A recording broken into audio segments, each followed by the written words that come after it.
Agora foi. Deixa eu ver aqui na minha página. Vou dar aqui uma atualização. Aí, pessoal, boa noite. Boa noite a todos que estão nos seguindo aí. Bem, pessoal, estamos iniciando mais um programa, O Ponto da Política. Eu sou o Chicão Somavila, editor deste programa, que é realizado da cidade de Pinhais, no estado do Paraná, para o Brasil e para o mundo. Hoje, terça-feira, dia 14 de julho de 2020, são 19 horas e 33 minutos.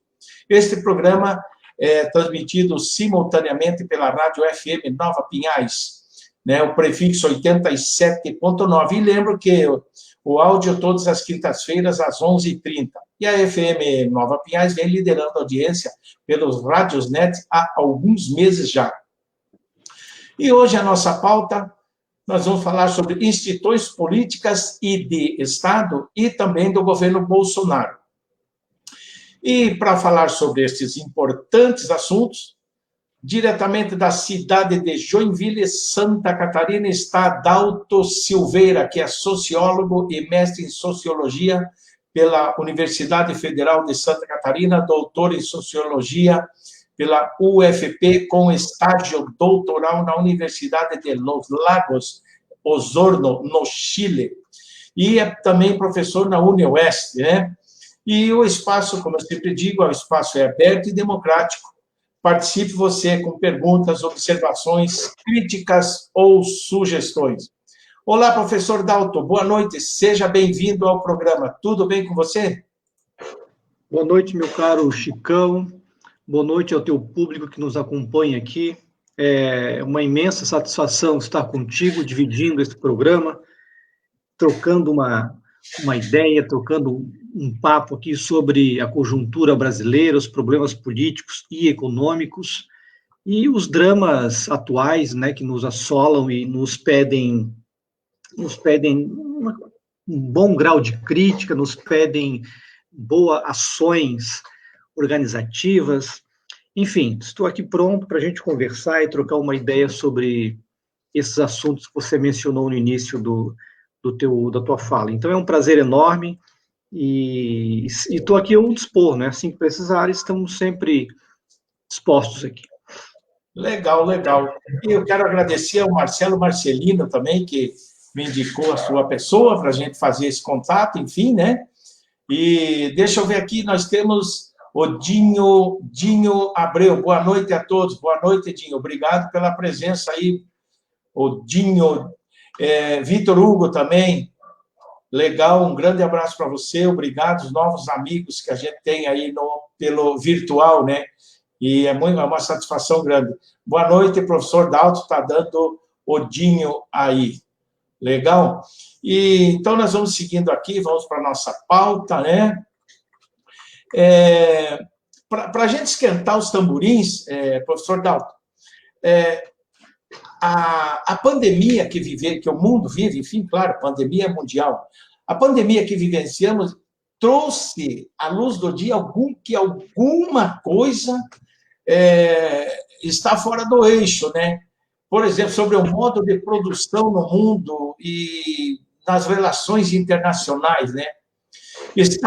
Os estados capitalistas estão sendo obrigados, né, a praticar ações próprias de estados progressistas, como a distribuição de renda, vamos por um exemplo.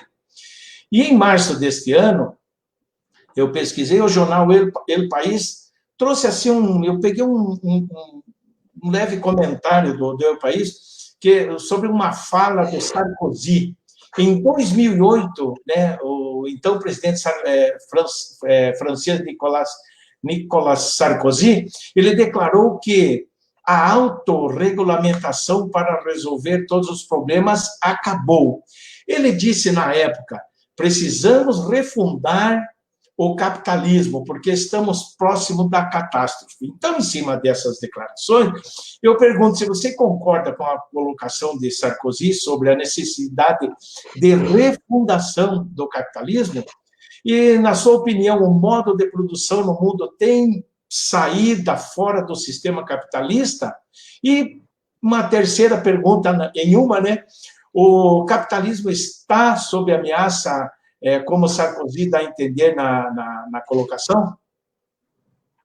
Deixa eu anotar aqui que você me dá um projeto de tese para responder, né? Isso, mas De todo modo, Mas eu vou tentar fazer. Eu vou fazendo. Foi muito boa. Chicão, as tuas colocações são muito boas, muito pertinentes, e que nos revelam, né, as entranhas dessa sociedade capitalista. Eu diria que eu não tenho nenhuma pretensão em refundar a sociedade capitalista. A minha pretensão aqui é criar mecanismos, né, criar uma estrutura organizativa, intelectual, que possa dar condições à classe trabalhadora de superar a sociedade capitalista. Então, a negação da sociedade capitalista. Então, eu não tenho nenhuma intenção em refundá-la. Quem quer refundar o capitalismo são exatamente esses liberais, né, esses que vivem de explorar o trabalho excedente da classe trabalhadora, vivem de explorar a vida de todos.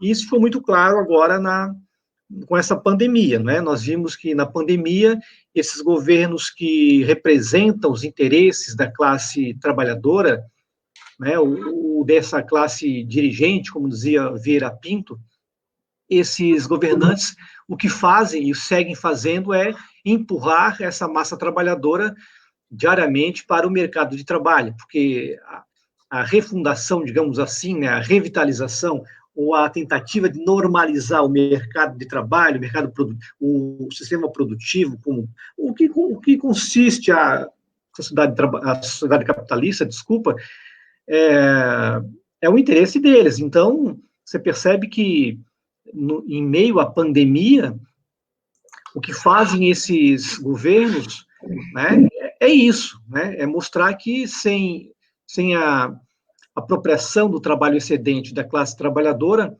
não há sociedade capitalista. Portanto, eu não tenho nenhum interesse em refundá-la. Mas, a despeito da tua pergunta, né, eu falei, uma pergunta importante, vejam... É isso que eu tinha perguntado também, se o capitalismo está sob ameaça mesmo, como falou Sarkozy em 2008. Sim, eu diria que há três vetores, né? Há três vetores da sociedade capitalista. Há o primeiro vetor, que é o vetor de reprodução da força de trabalho. Então, nós pegamos o nascimento do capitalismo, né? A formação dele no século XVII para o XVIII, e a consolidação da sociedade capitalista a partir de um capitalismo maduro, já no século XIX, com o avanço das indústrias, o avanço das máquinas, e a criação de um exército industrial de reserva absurdo.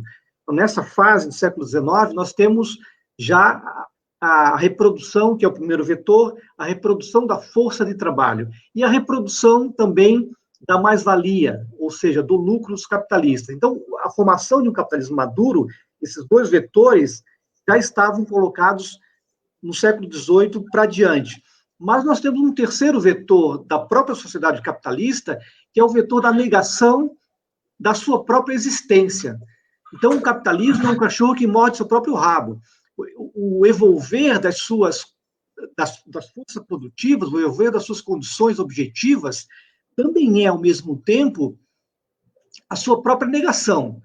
Então, esses três vetores da sociedade capitalista caminham juntos. E eu diria que, na atual conjuntura, maiormente, depois da crise de 2008, Chicão, nós temos a agudização desses vetores. Nós vivemos numa atual conjuntura econômica em que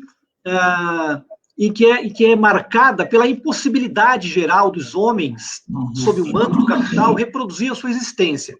Então, o que nós temos na atualidade, Chicão? Isso é um ponto interessante para a gente discutir e para a esquerda, né, se deparar com uma questão muito precisa do evolver das forças da sociedade capitalista. Então, a atual conjuntura é da impossibilidade dos homens, em geral, em produzir a sua existência. Homens, em geral, Gigão, no seguinte sentido: os homens que vivem da propriedade privada, da apropriação da propriedade privada, portanto, os capitalistas, e a impossibilidade dos trabalhadores também. É claro que, para nós, trabalhadores, a impossibilidade é muito mais dura, muito mais perversa, mas também há uma impossibilidade de produzir a vida dos próprios médios e pequenos capitalistas. Você vê agora na crise 2008 e agora a crise que estamos colocados, que os setores médios capitalistas da sociedade brasileira e mundial, eles perdem na concorrência com os outros capitais. Então, você vê que a abertura do mercado mundial e a crise que agora nós vivemos desmorona, né, desmantela toda essa pequena e média empresa capitalista, a ponto de Paulo Guedes, de forma muito clara, muito precisa, ainda que perigosa, disse que na reunião que tivemos em junho, aquela reunião secreta que foi revelada pelo Supremo, ele disse que o objetivo do Estado é comprar os capitais, comprar grandes capitais, porque os médios e pequenos vão morrer pelos caminhos. Essa é uma constatação bastante precisa, inclusive, do Paulo Guedes. É isso mesmo. E ele não está interessado em comprar esses médios e pequenos capitais, porque, sabe, com a história, com as contradições, eles despencam. Então, o período atual é isso, Chicão, é a impossibilidade geral de produzir existência. Todos os homens. Uma expressão política dessa crise econômica, no Brasil em específico, é isso que estamos assistindo agora, que é um sistema político que não dá mais conta de um grau de acumulação que era um grau de acumulação dos governos petistas e tucanos. Então, a crise do sistema político também é uma expressão porque o que vemos agora é a tentativa de uma reconfiguração ou a criação de um novo sistema político que dê conta de atender um novo grau de acumulação capitalista novo, que está em processo, dado a crise que vivemos. Então, a tua pergunta, né, se estão com os dias contados, já para Marx, já em 1825, com a crise da Revolução Industrial na Inglaterra, desse momento, de 25 para frente, portanto, até os dias atuais, o que temos é o aprofundamento dessa impossibilidade. Nós pegamos, por exemplo, a Comuna de Paris, depois de uma certa revitalização do Estado após a vitória na Comuna de Paris, você tem logo em seguida, de 1914 a 1945, um período entre guerras e a reconfiguração da liderança no mundo.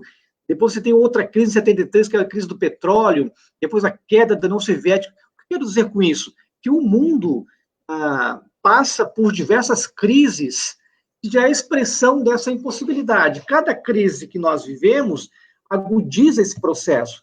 Então, mas é claro, Chicão, na medida em que as coisas vão avançando, as condições também as piores condições vão avançando, e as contradições aparecem ainda mais.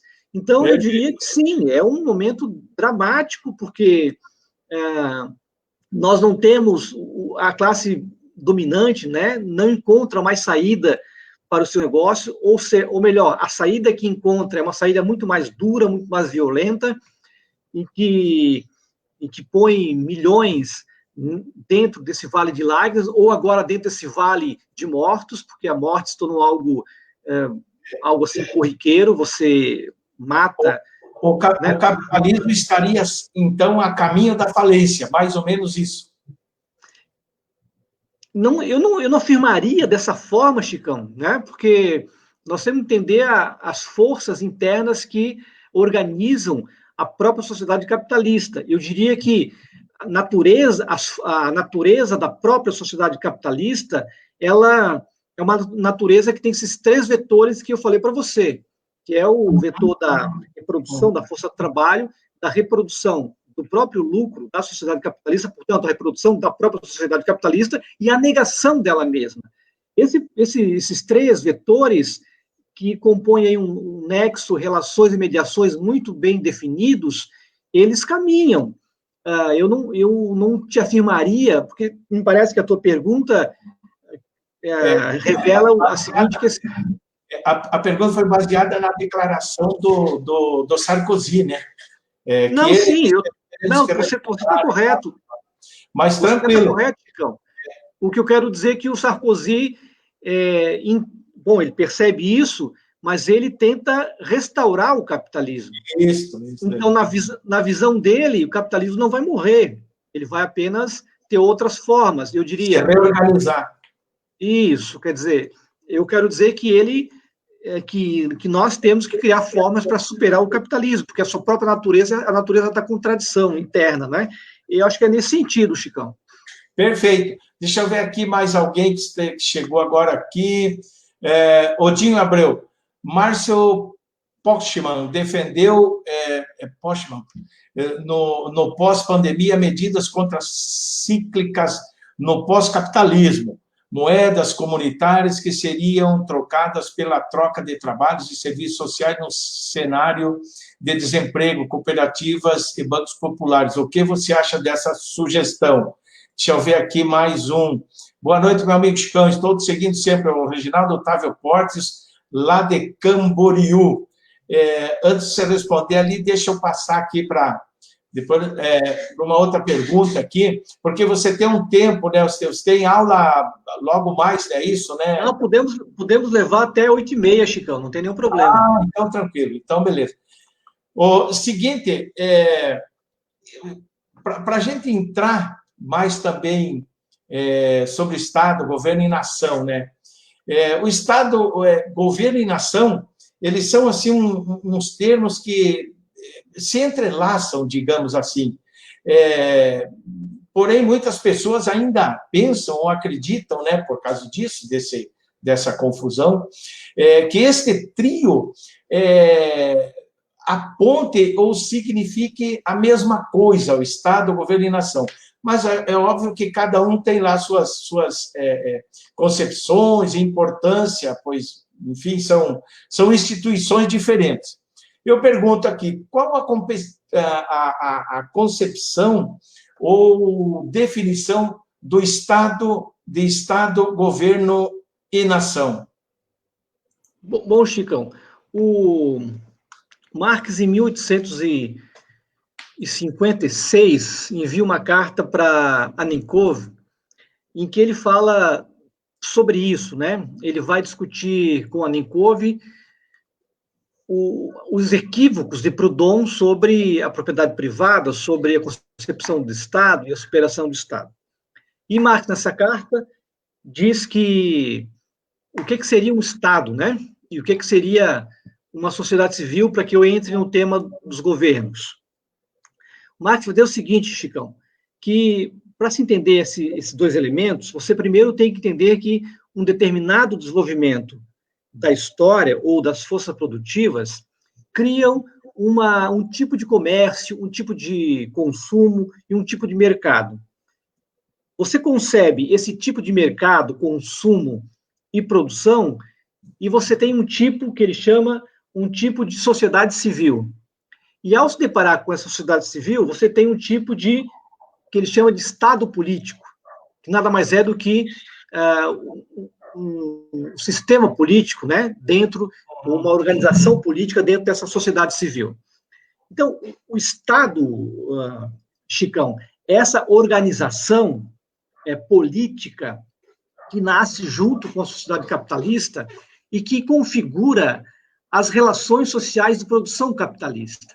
Então, você tem, por exemplo, no início do século XIX, você tem uma criação, uma organização política que juridicamente, passa a organizar as relações de propriedade privada entre os proprietários privados dos meios de produção, portanto, a classe dominante, e os proprietários privados da força de trabalho. Tanto a sociedade capitalista é uma relação entre proprietários privados,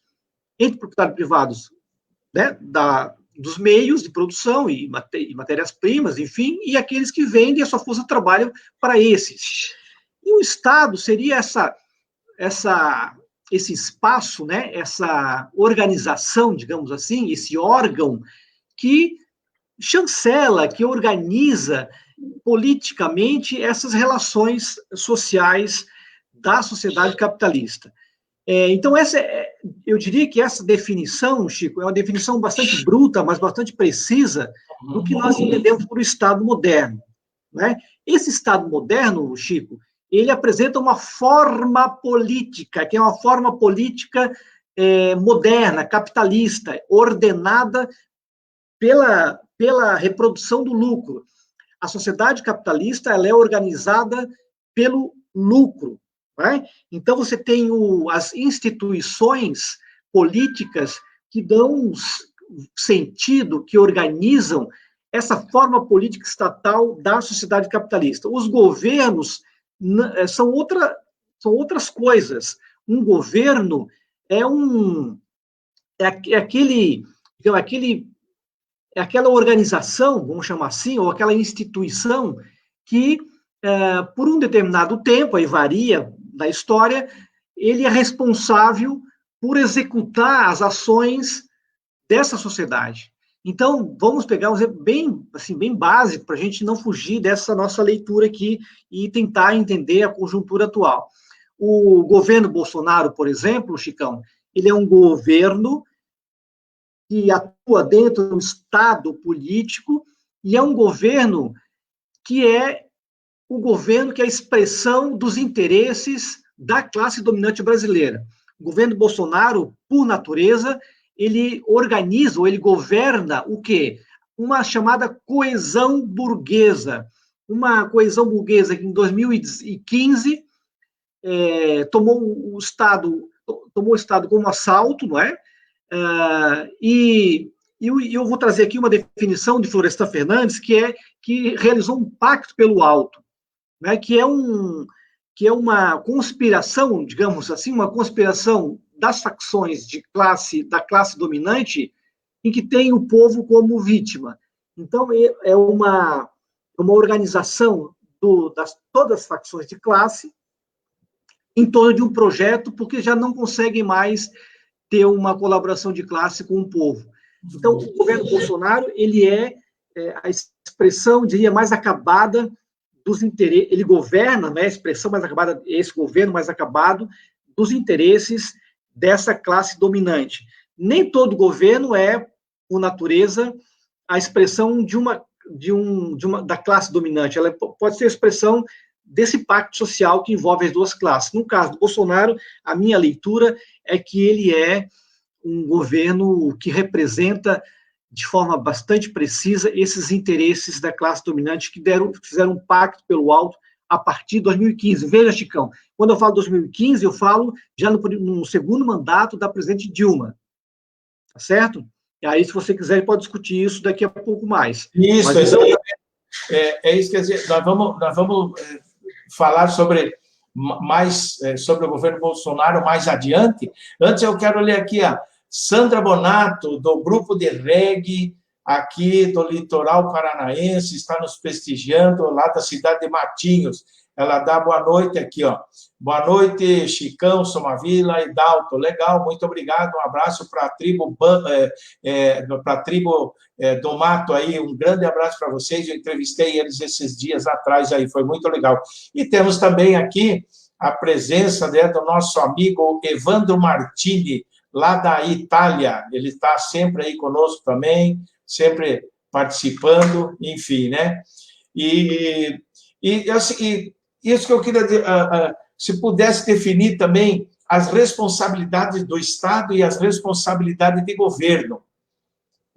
Quais são as responsabilidades, né, do Estado e do governo, para que as pessoas, aquelas pessoas talvez que não tenham conhecimento a respeito disso, fiquem sabendo o que é a responsabilidade do Estado e o que é a responsabilidade do governo. Então, um abraço também para a Sandra, que está nos prestigiando aqui, Chicão, nos falou aqui, né?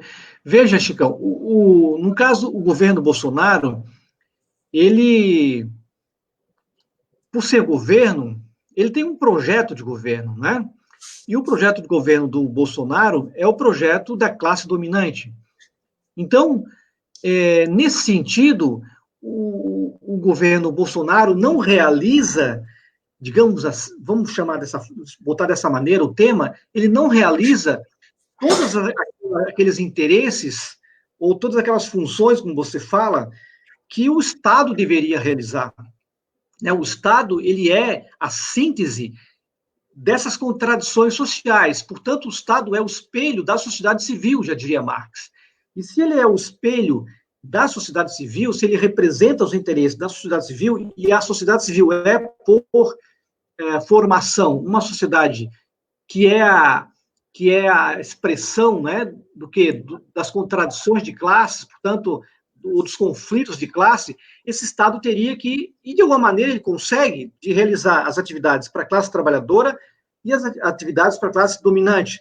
Mas um governo, um corte do governo Bolsonaro, ele atua de forma mais precisa e mais acabada, realizando os interesses da classe dominante. Nós estamos vendo isso na pandemia, em que ele libera 1,2 trilhão de reais para os bancos, sem pouquíssima contrapartida, salvo engano, 8% desse montante vai para os bancos emprestar e financiar outras coisas, o resto é dinheiro que vai na veia dos capitalistas, para engordar esses capitalistas, e põe migalhas, né, nos bolsos de R$600 que nós vimos, nos bolsos da classe trabalhadora, ou aquela desempregada que nós vimos.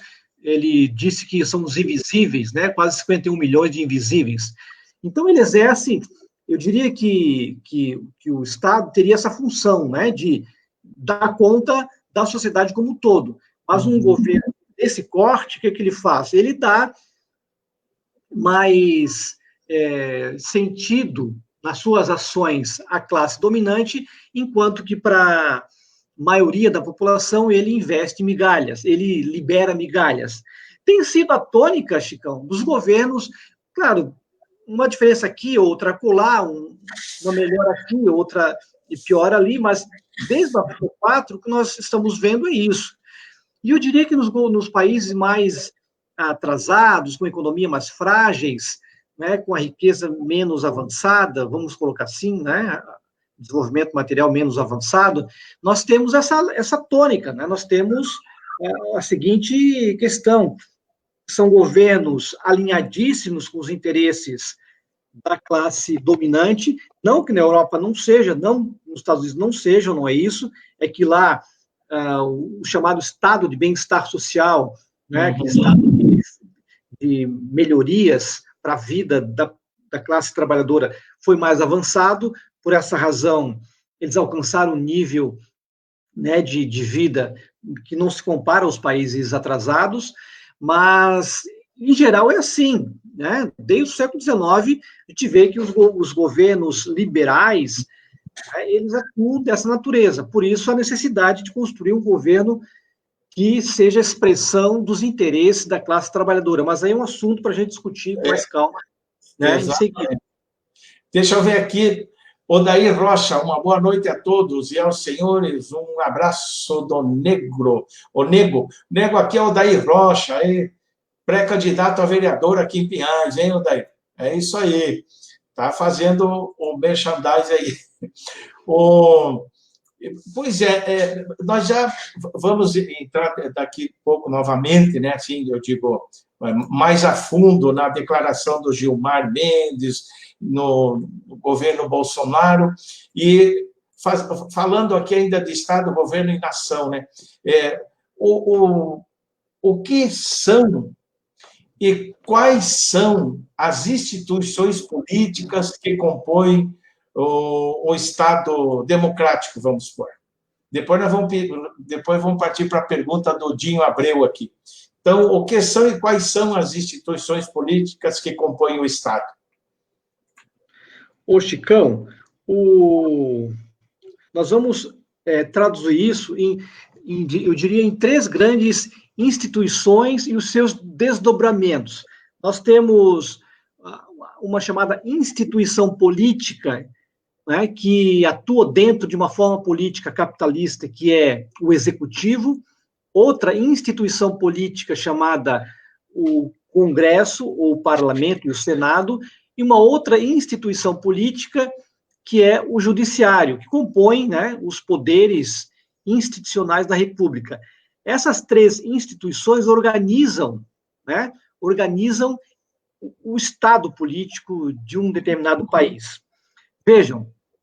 Veja aqui, Chico e nossos companheiros, que a despeito da tua pergunta, que esses conflitos que há, portanto, entre judiciário e executivo, ou entre executivo e parlamento e judiciário, e todos esses três poderes, três instituições, eles fazem parte da natureza de uma das instituições, fazem parte da natureza de uma república parlamentar, uma república política, desculpa, ou de uma república democrática.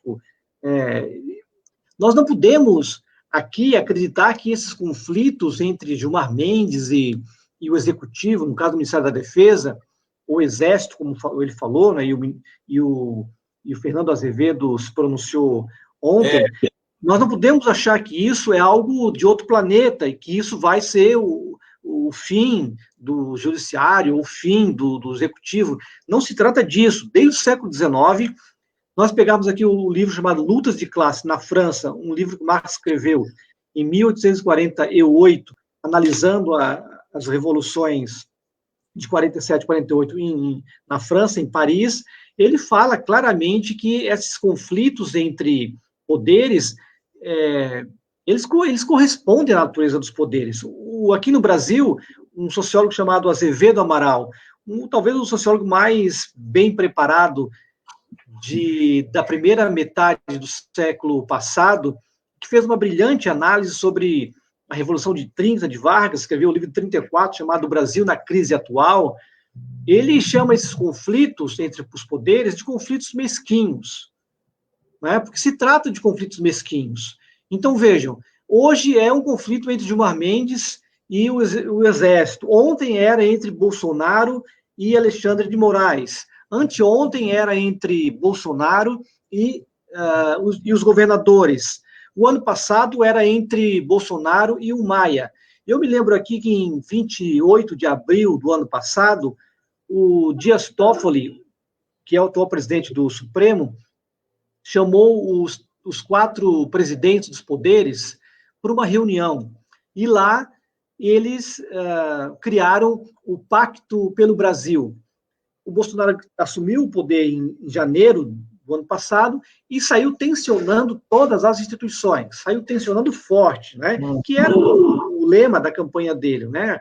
Ele era o anti-institucional, o antipolítico, né? O sujeito que ia liquidar com o sistema político. Então ele seguiu dessa toada e teve um pacto Pacto pelo Brasil, chamado Pacto pelo Brasil.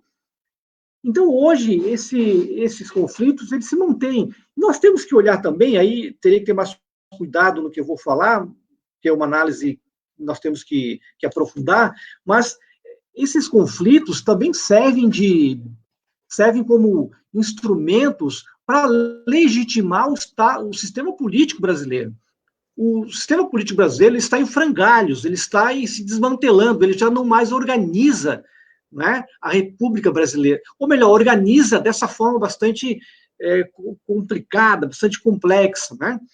Mas a tentativa de manter a legitimação desse sistema político, ou melhor, esses conflitos mesquinhos, eles são formas de legitimar um sistema político que já não mais é visto como importante para a maioria da população brasileira. Então, tem um caráter aí também de um caráter dialético aqui, nós temos que observar. Esses conflitos têm essa capacidade de legitimação de algo que já está fadado, né, já está posto, na verdade, enquanto um sistema político totalmente corrompido e carcomido, que não mais atende a nada. Né? Uma pergunta. Essa dificuldade de relacionamento entre os 3 poderes, mas principalmente entre também, né, também entre o Congresso e o Executivo, claro, e o STF. Isso aí é parte de quem? Do Congresso, do STF, do presidente, ou parte dos filhos do presidente, ou daquela base mais bolsonarista mesmo dentro do poder?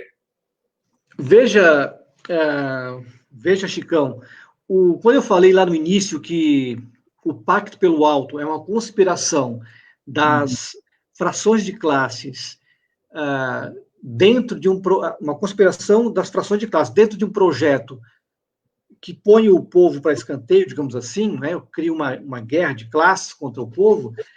Você tem também uma conspiração entre as classes. Então, aqui você tem a seguinte questão, Chicão: esses conflitos também mostram fissuras dentro dessa coesão burguesa. Ela é uma coesão em torno que tem como, digamos, carro-chefe aqui o poder hegemônico dos bancos, mas não significa que essas facções de classes, né, como dizia Marx, elas não estejam em luta pela disputa de lugares, porque dentro da sociedade capitalista, a organização dela pelo lucro e pela concorrência também estabelece concorrência e conflito entre essas frações de classe. Então, vamos pegar o caso da crise, né, do governo Bolsonaro, e especialmente quando veio a pandemia e tivemos aí o Maia se expressando, os governadores se expressando, o Dória enquanto a figura que estava se colocando quanto oposição mais radical ao Bolsonaro, até mesmo Witzel. Você tem ali já claramente uma disputa uma disputa pela liderança do poder. Então, certamente há setores da classe dominante que já estão se organizando para as próximas eleições, organizando para um eventual novo governo. Então, você cria essas figuras. Lembro aqui do Moro, né, que saiu batendo forte no Bolsonaro. Então, essas lutas internas, elas são lutas que condizem com a realidade de um tempo histórico. E na atual conjuntura, esse elemento. O governo Bolsonaro, ele não conseguiu realizar aquilo que ele prometeu, não está conseguindo, né, realizar aquilo que prometeu, e não vai conseguir realizar. Ele é um presidente que se coloca, enquanto candidato, enquanto um presidente que vai rever tudo isso que estava aí, não é? Que ele ia refazer o sistema político, que era um candidato de novo tipo, e toda aquela balela de políticos degradados da República Brasileira. E ele prometeu três coisas, no mínimo três coisas, que são bastante emblemáticas, né? Ele prometeu empregos, prometeu acabar com a violência e prometeu bater forte na corrupção. Você vê que estamos aí 1 ano e meio de governo e nenhum dessas três promessas foram realizadas. Essa questão que nós vamos entrar aqui em seguida, aqui, que é muito interessante mesmo sair. Mas deixa eu ver antes aqui, por favor. Aqui, a Sandra Bonato, que eu já falei, o Nelson Giovenardi, lá do Mato Grosso, Beatriz Pereira Ribeiro, Creuza Ferreira, Tainara Baca, o Luiz King, Aria de Almeida, Vitor Hugo, estão todos conosco aí, né? E eu peço para vocês, se vocês puderem compartilhar a nossa live aí, pessoal, para que mais pessoas, como eu sempre peço, conheçam o nosso trabalho e principalmente as colocações dos nossos convidados. O convidado que eu tenho hoje aqui, a grata satisfação de receber, né? Está falando da cidade de Joinville, Santa Catarina. É o Dalto Silveira, que é sociólogo e mestre em sociologia política, né? E doutor em sociologia também, com estágio de doutorado que ele fez na Universidade dos Lagos, na cidade de Osorno, no Chile, enfim. E nós estamos aqui batalhando e tentando levar para vocês as reflexões aí dos nossos convidados, né? Mas antes de entrar nessa do governo Bolsonaro ali, mas também, eu tenho aqui, já entrando agora, é claro, né, que você acabou de falar, o Correio Brasiliense, ele trouxe uma matéria, né, uma matéria bastante interessante, que ontem, né, o ministro Gilmar Mendes, né, fez aquela declaração que causou, aí, entre aspas, né, entre os militares, quando ele disse que o Exército se associou ao genocídio por participar da formulação de políticas públicas no Ministério da Saúde ao combate à Covid, né? E, então, como que você falou ali um pouco, mas gostaria de aprofundar um pouquinho mais, como que você analisaria a declaração do Gilmar Mendes e o alvoroço criado entre os militares, né, pelo chefe do Exército, lá o Fernandes, né, o tenente. Fernando Azevedo, né? Perdão, o general, né? Fernando Azevedo. Isso, Azevedo, né? Esse alvoroço. Hoje, o Gilmar Mendes ele já deu uma declaração nos jornais pelo meio-dia, parece que meio que amenizando essa situação. Como que você analisaria essa situação, esse alvoroço do Exército? Pô, será que o Gilmar falou demais ou não falou, ou foi entendido mal? O Exército, esse pessoal, representante do Exército que estão no governo, também fizeram uma tempestade, fez uma tempestade num copo d'água. Veja, Chicão, o Gilmar Mendes ele é reconhecido por essas declarações, né? Ele sempre se pronunciou, inclusive a liderança dentro do Supremo Tribunal Federal, né? Eu falei ainda há pouco que esses conflitos entre as instituições políticas eu classifico como conflitos mesquinhos, né? Eles pouco dizem para nós, aqui, trabalhadores, e que temos uma tarefa imensa pela frente. Mas, claro, não devemos fechar os olhos a esses conflitos mesquinhos. O que eu apurei de ontem, de final de semana para hoje, é que o Gilmar Mendes dá uma declaração pontual sobre o papel do Exército no governo Bolsonaro, que agora os militares entraram no governo e vão ter que responder por questões que fora do governo não respondiam, então tem que responder, e esse poder desses generais no governo agora tem que dar uma certa satisfação à sociedade, não é? Coisas que eles não tinham que dar, e o poder e a face do Exército vai ficando cada vez mais evidente de quem são essas figuras. Então, diante disso, o Fernando Azevedo, ele, claro, ele sai enviando uma nota e sai polemizando como forma de atenuar, né, eu diria, toda a confusão em que o Exército se meteu nesse governo. Agora, o que eu apurei hoje foi que já há uma certa... já está meio frio isso aí, né? Eu vi que o próprio Bloco Centrão já entrou na jogada, pedindo para as coisas diminuir a tensão. O Gilmar, como você falou, já deu um depoimento. Então, são conflitos que nascem e morrem a todo momento. Né? O que mais importa para nós aqui, Chicão, é perceber que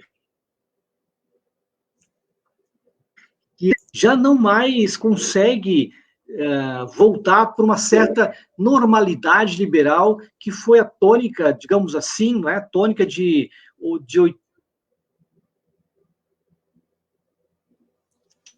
Está cortando o teu áudio.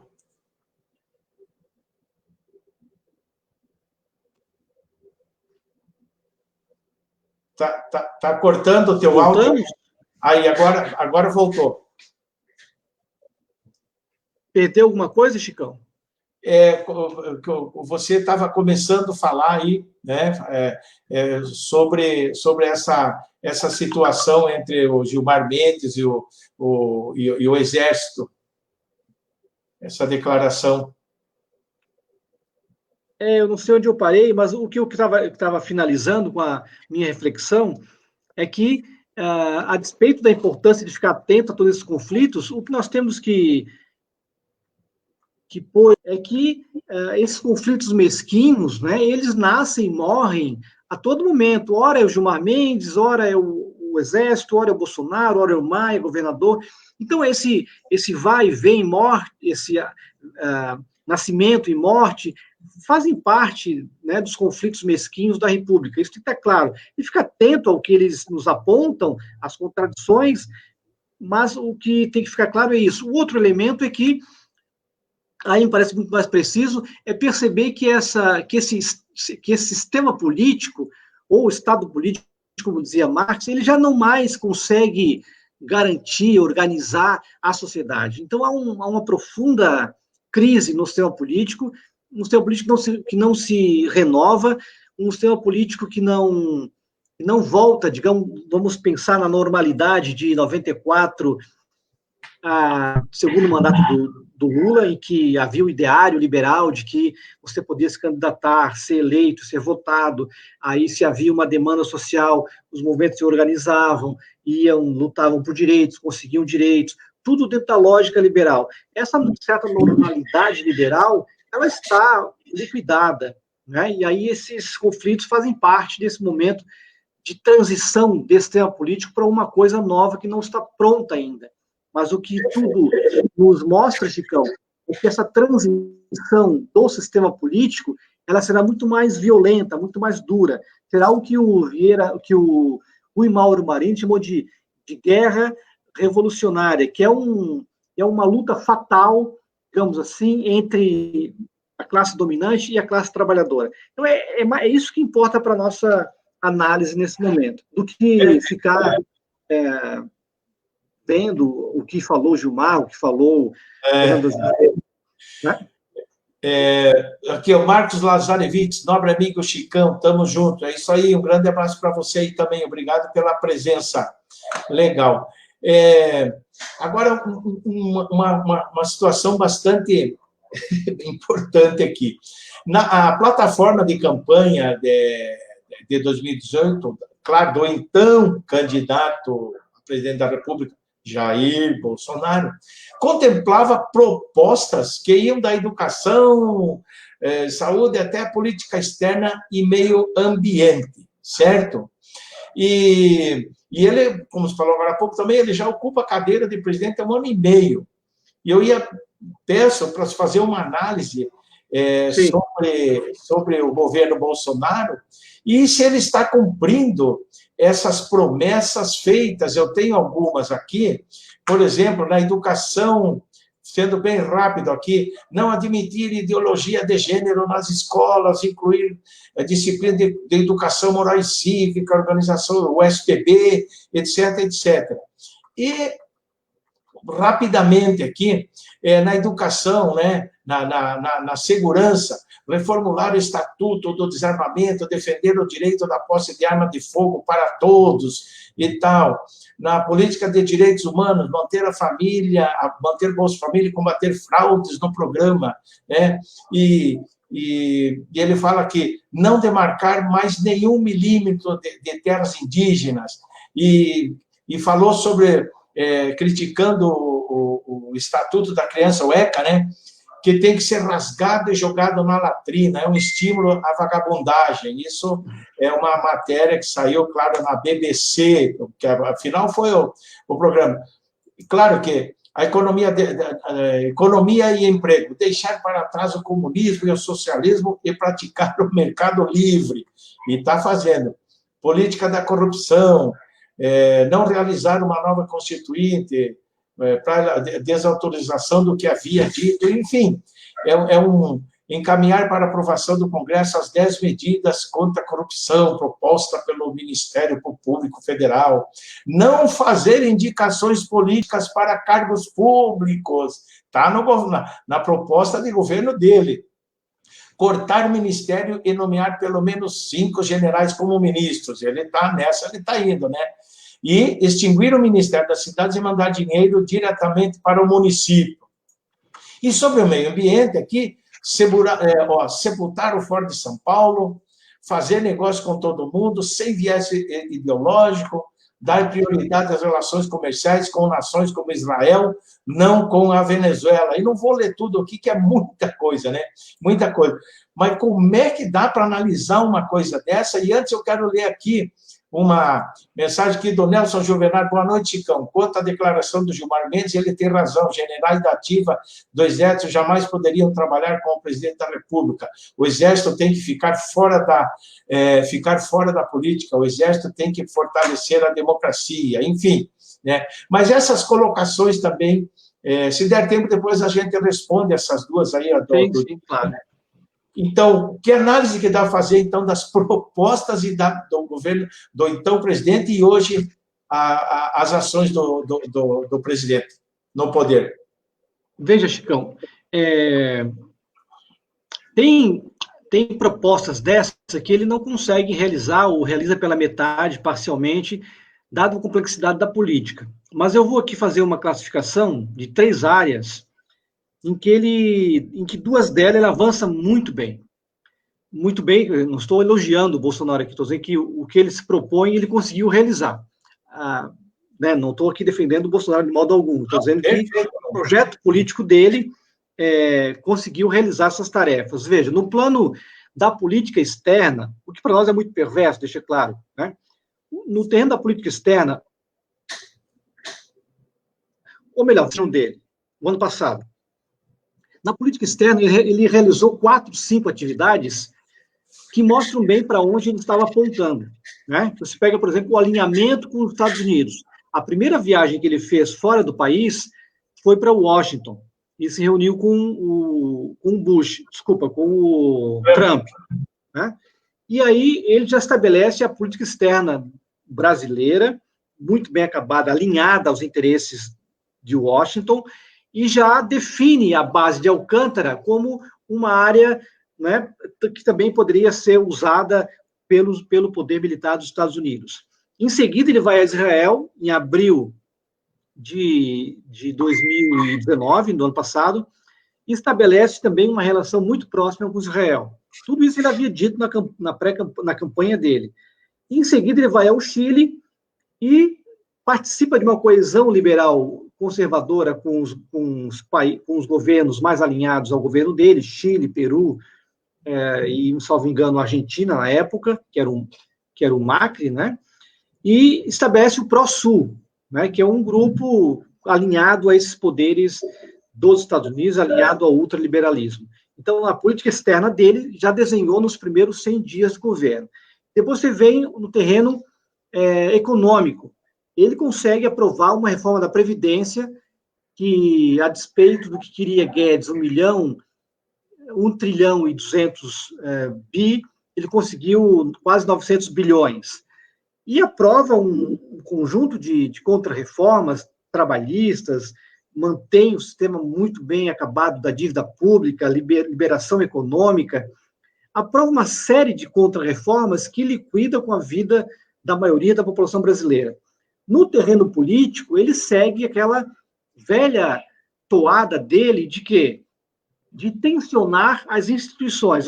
Eu falei aqui que abril teve aquele Pacto pelo Brasil, já era uma tentativa de conciliação com os presidentes dos poderes, dado esse tensionamento. Ele seguiu tensionando durante o ano inteiro e seguiu até esse ano, até agora, haver um certo acordão lá entre os poderes constituídos, mas você percebe que durante esse período do primeiro ano do governo dele, até abril desse ano, ele tinha naquele jardim da Alvorada, o que eu chamo aqui de teatro do empreendimento político, que é uma espécie que ali parece estar a cara do Brasil, parte da cara do Brasil, em que ele tem de um lado da cerca os seus fiéis seguidores, então são evangélicos, são pessoas que vêm de outra parte do país, desempregados, pessoas aturdidas, pessoas confusas, que ficam lá pedindo para que ele faça 1000 coisas, que confiam nele, que ele é o Deus, etc.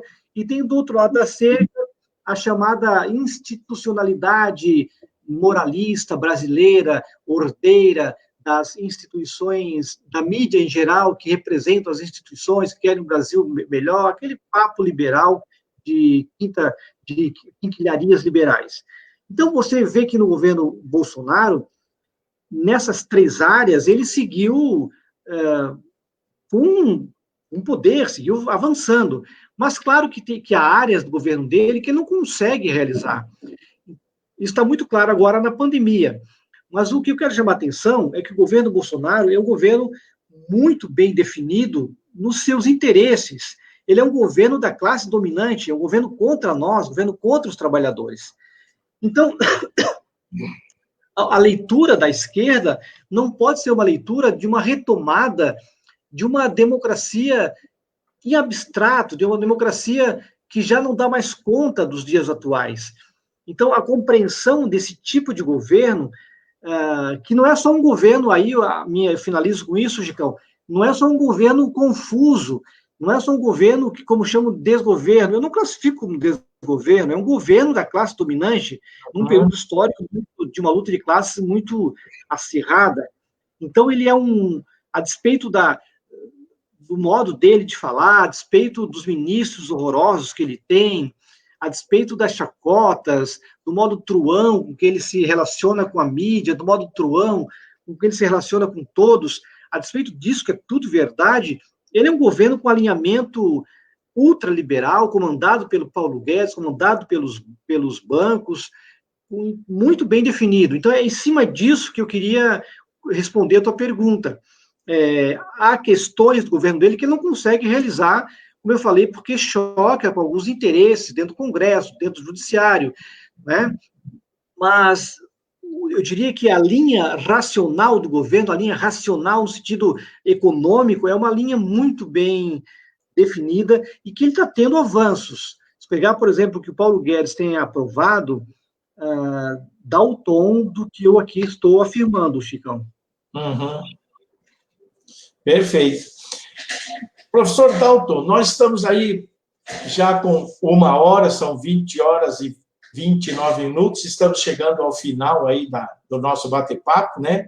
Eu deixo aqui alguns minutos para suas considerações finais e quiser puxar algum assunto, falar sobre algum assunto nas considerações finais, que você gostaria que eu tivesse abordado e eu não abordei, fique à vontade, por favor. Não, você é o âncora, você é o sujeito que toca aqui o programa.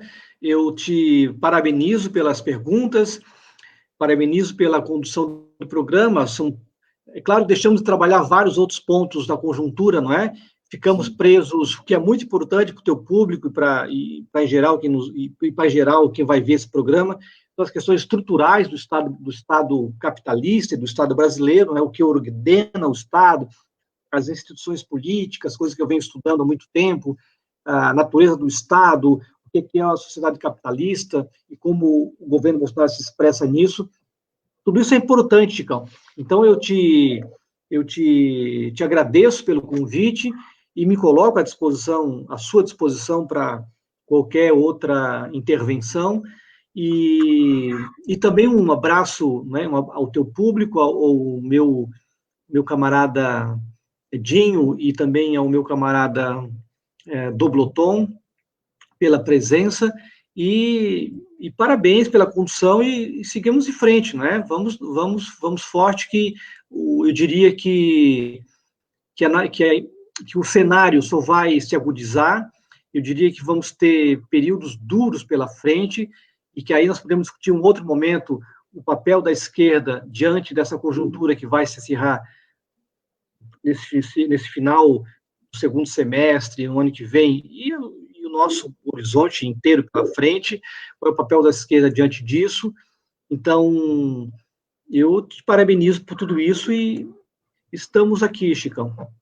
Legal, legal. Deixa eu ver aqui o Adriano Alves, lá de Joaquim Nabuco, vereador lá de Joaquim Nabuco, em Pernambuco, está nos assistindo. Um abraço para você, Adriano. Fábio Cristiano também, José Dias, um grande abraço.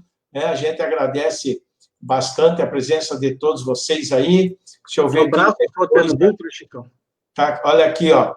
Boa noite, meu amigo Chicão, aqui, ó.